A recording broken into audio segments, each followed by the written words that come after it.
Welcome everybody to today's session. Today is part 3 in the Understanding Addiction series.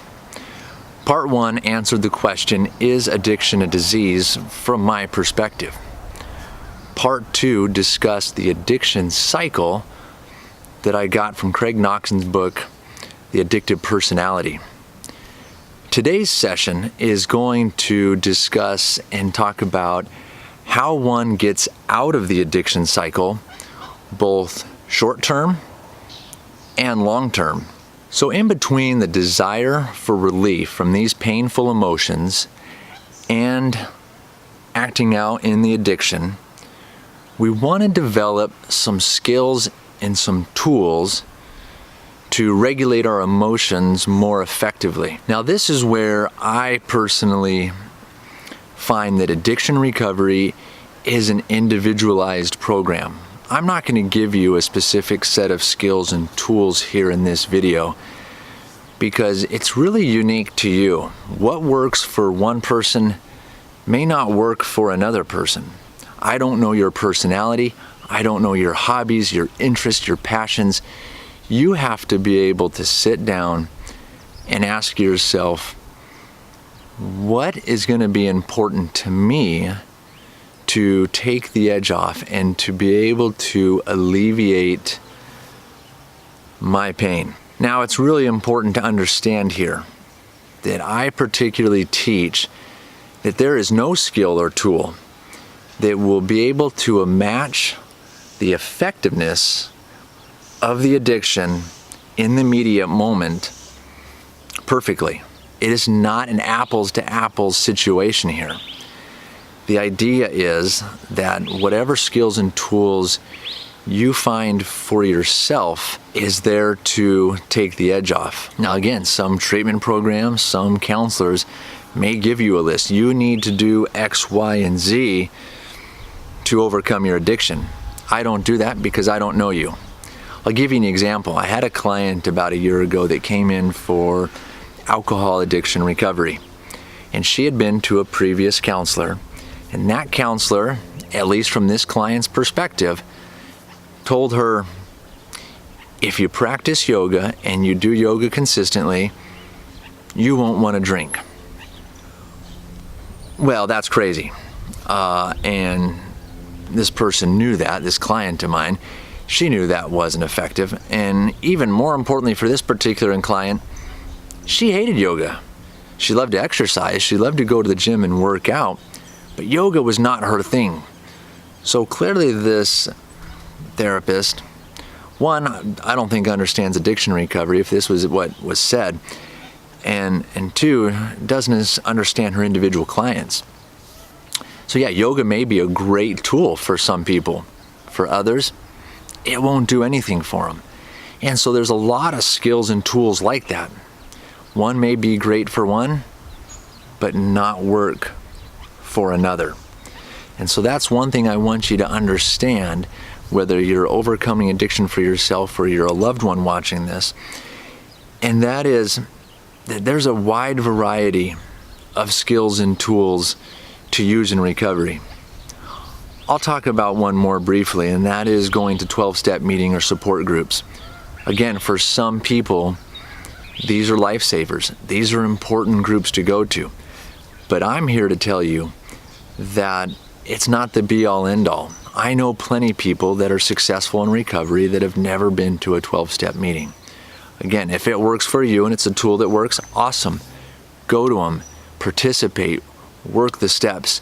If it's not, don't worry, you can still be successful in recovery, I promise. So again, as I've said before, the problem with addiction is it works. Those substances, those behaviors that are addictive and that you may be addicted to provide instant gratification, instant relief to those painful emotions and life stressors. Again, no skill and tool can match that apples to apples. What's going on here is what I call the bell moment effect. Now, if you've been to the fair or anywhere where we got these, you got the sledgehammer and you try to hit the base and you try to hit the bell. Engaging in addiction is like hitting the bell every time. whether that's every day, multiple times a day, several times a week, or whatever. You know, or the person in the addiction knows that when they engage in their addiction, whether it's a substance or a behavior, they're going to hit the bell. They're going to hit the 100 every time. And again, no skill or tool in the moment is going to hit the 100. These skills and tools may get you about 40 to 60% there, or some other number, but you have to mentally and emotionally prepare for there to be a deficit, for there to be a gap between what this skill and tool does and hitting the bell. And the hope is we're just going to take the edge off, to get you through the moment, to get you through that moment in time that you want to use and you want to make the pain go away. The reality is, there is pain, there is suffering. Part of recovery is also learning how to sit in the pain, not run from it. And I think that's another important principle to understand in recovery.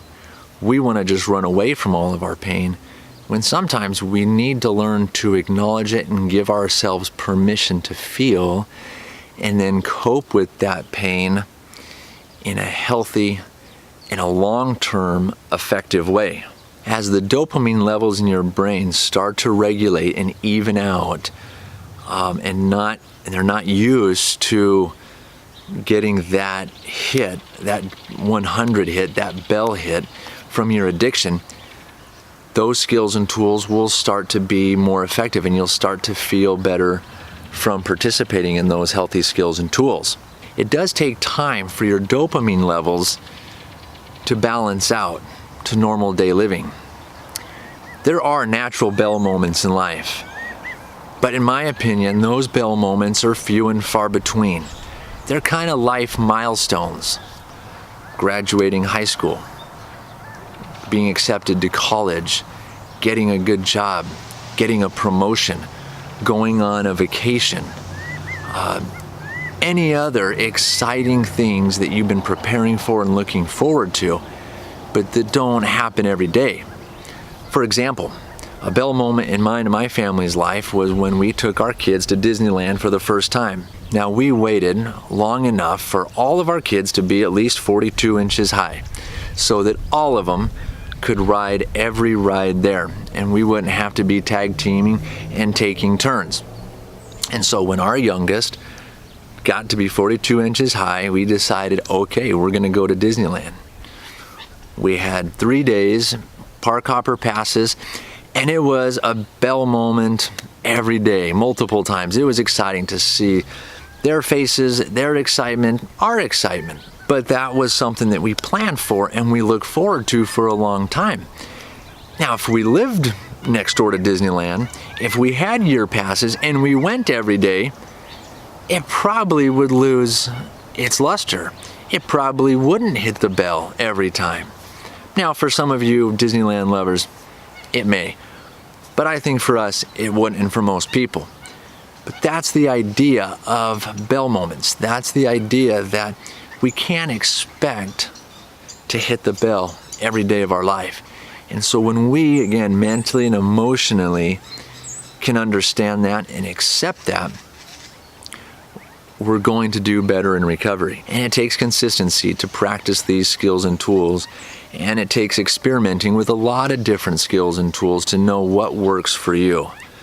So my homework assignment and encouragement to you is to take a moment and brainstorm a list of skills and tools that will help you manage your urges and your cravings to act out.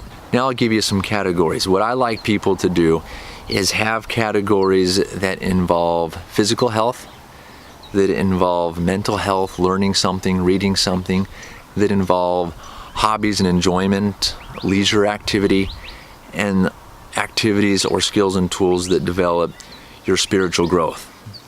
So there's just an idea of some categories that you can start thinking about. Now, I know many people in early recovery, when I ask them what their hobbies and interests are, will go, well, drinking or using or gambling is their hobby and interest. So it may take a little bit. You may have to go back. Think back to when you were in high school. What were you interested in? What did you enjoy doing? And you might have to start there. If not, and you still really don't know what your interests are, well, it's an exciting time. You get to just start experimenting with a bunch of different things. Don't take anything off the table.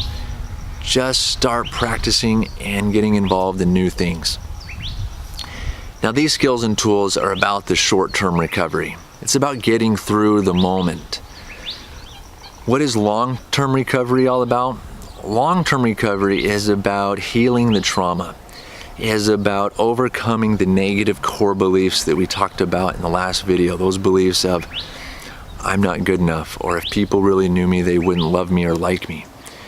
Because even if we get sobriety, and even if we get good at using these new skills and tools, but if we still have unresolved trauma, if we still have the negative core belief that I'm no good, that I'm unworthy, that I'm not good enough, then chances are we're going to slip back into either our previous addictive behavior or into a new addictive behavior. So we really have to understand our trauma, understand what's underlying that pain that we've been experiencing, and learned how effectively to deal with those emotions. And that's where I think therapy needs to come into play. I believe you need a good trained therapist to help you through your trauma and those deep, intense emotions. So there's the short-term and long-term ways to get out of addiction recovery. Now here's a caution. Here's the problem that I find with a lot of treatment centers that people go in and live in for 30 or more days.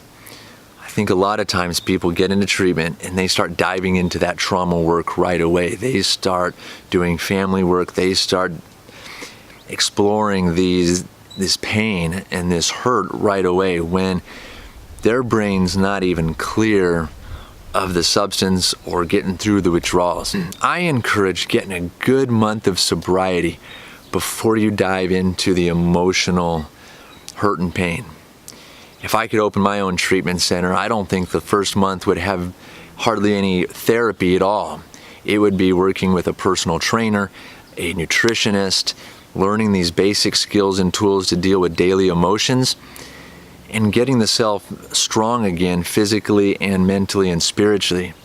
And then once you get a little more clear-headed and feel confident and strong both mentally and physically, then you can start diving into the emotional work.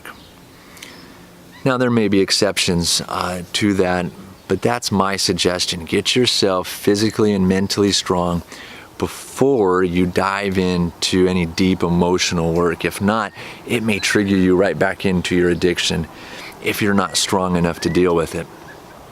Again, there is hope and there is help. You can overcome your addiction. If you're a loved one watching this, your loved one can overcome it. Now, it's not going to be easy. Overcoming an addiction is one of the most difficult things that I think we can do in this life. But with effort and consistency and never giving up, it can be overcome. So I hope this was helpful. If it was, please subscribe to my channel and give it a thumbs up. Also, share it with someone that may be struggling with an addiction. And please comment what you liked, what was helpful, and what you would like to learn in the future. Until next time, make it a great day and make it a great week.